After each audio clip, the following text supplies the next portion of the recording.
What's up, everybody? It's me, V. I think this is the video. I think this is the one that I'm gonna actually be able to get through to the end of what I'm wanting to relay, the message I wanna put out there. So the last video that I tried to post about this issue, I just abruptly ended it. The reason being was I started getting really annoyed about how I didn't have the space, to be able to feel comfortable and flow freely the message that I want to relay. And once I get to that point, it's harder to relay the message in a clear cut, straightforward way. I start to get very polluted with my own emotional imbalances within, and those begin to have the message come out of me in a more toxic manner than I intended to.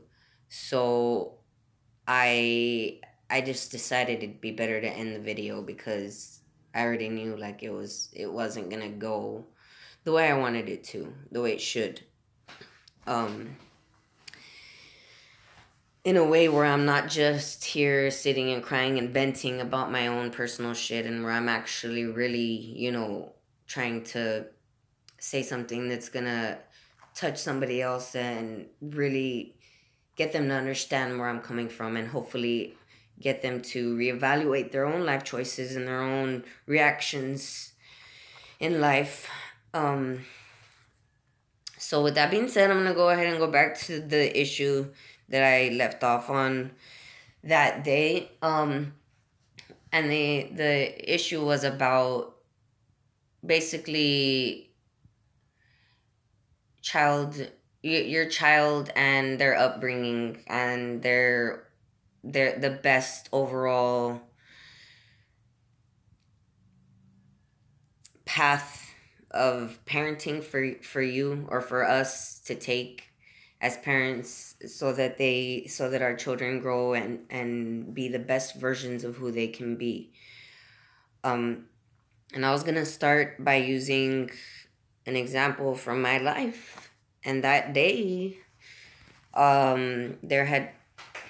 there was something that happened. No, it wasn't that day. It's the day before, I think. I don't know. It was recently. Okay. So recently,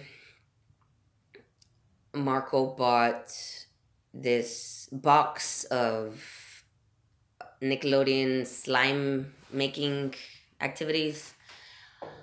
It was a cool toy. It was awesome. And to spoil the story straight, just so you know, it has a good ending. We had a lot of fun with it. I had a lot of fun with it. Athena still has the product that she made, the slime, and she plays with it still, so it was worth the money spent. But that's not the point. Okay, so the point isn't about the money. I mean, it is in a sense that Marco's the one that bought her the toy and made the decision to spend the money on it. But other than that, like, money is not an issue to me personally, so I don't, as long as my daughter's happy, like, that's what I care about. As long as she's happy and we have a place, to live and food and whatnot. Okay, anyways, I digress. Stay on focus on the, I don't know. Okay. So, yeah, he bought her that toy and she's playing with it, right? Because that's what you do when you buy stuff, you play with it. You use it, whatever. You put it to good use, and she's there making the slime. And I think at first he was there with her, and I was there with her too. But then I don't remember who left first. But we left to go do our separate things.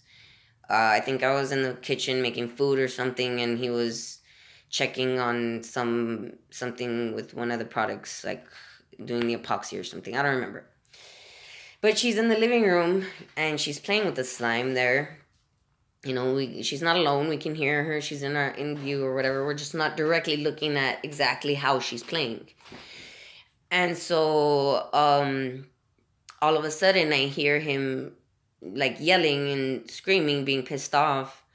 And I'm going, to check what's up to see what's wrong. And he's getting upset with her because she poured all the activator. Well, was it the glue and the activator? But she poured like one of the bottles, like the whole thing into the bowl that she was mixing.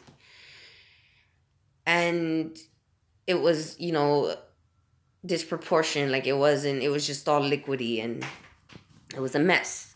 And he was upset about it. And he started yelling at her, like, ugly, like a fucking drill sergeant would yell at a fucking, private. And I got pissed. I mean, he's yelled at her like that before in moments when I'm upset also.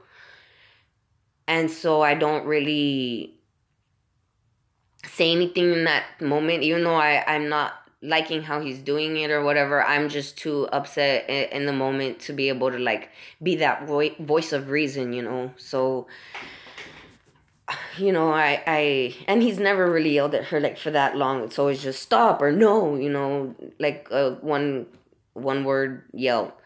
But this time it was, he was yelling at her a lot, and I got pissed and I yelled at him, stop fucking yelling at her like that. And I got upset, like, beyond measure. Like, I was ready to throw down with him if he didn't fucking stop, if he was gonna still be pissed off, because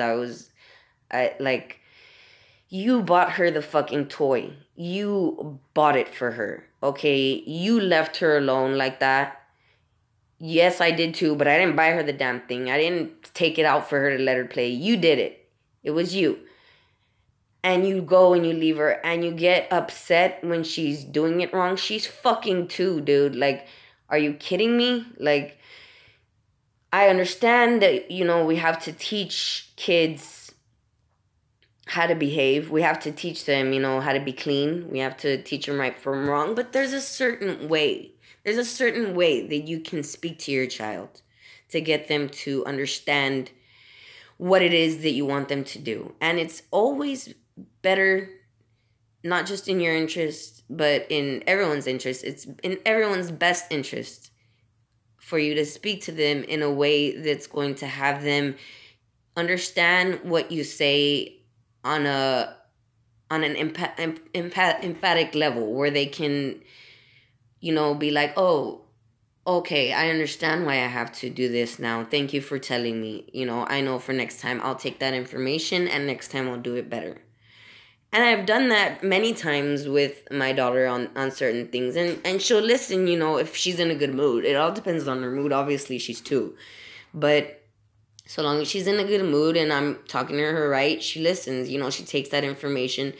And she did with this as well. Once I came in and I, calmed the situation down and I went, because she obviously that hurt her feelings. Like, she started crying and, I had to calm her down. I had to reel it in, because in those moments, what's happening? Okay, I'm going to break it down now that I've got the ugliness of that situation out there. Talking about it is getting me upset again, because I hate that. Like, I hate that my daughter is experiencing shit like that. Like, I wanted my kids to be free from any kind of, generational trauma that comes out and, is put onto them by their parents. Like, I wanted to be able to have kids with somebody that I knew that would put their child first before anything, as far as how they're feeling and what they're thinking and all that. Like, but, not going into all of that other stuff, it didn't happen. So I'm in this situation now, and it breaks my heart. Like, I hate seeing her like that, and I can feel, like, when I'm carrying her and when I'm soothing her, I can feel her body, processing everything. and, you know, trying to stay connected to that imaginative, creative side of hers without, you know, allowing the experiences she just had to really put a damper on the soul that she is within, because that is what's happening.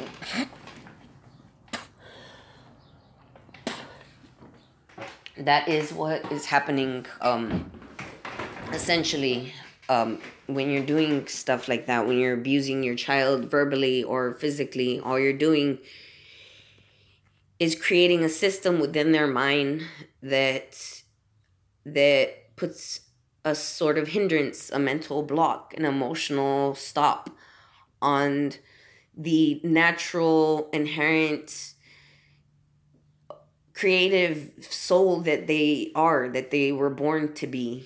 That's all you're doing. So that's why so many people as adults have a hard time trying to balance, you know, things that they love to do, hobbies or whatever the interests they have with their passion and their work in life. You know, that's why so many people are stuck at dead end slave jobs that they don't like, working day after day at a fucking, you know, a place of hell on earth, just so they can survive, because that's been programmed into them day after day, subtly, in different ways.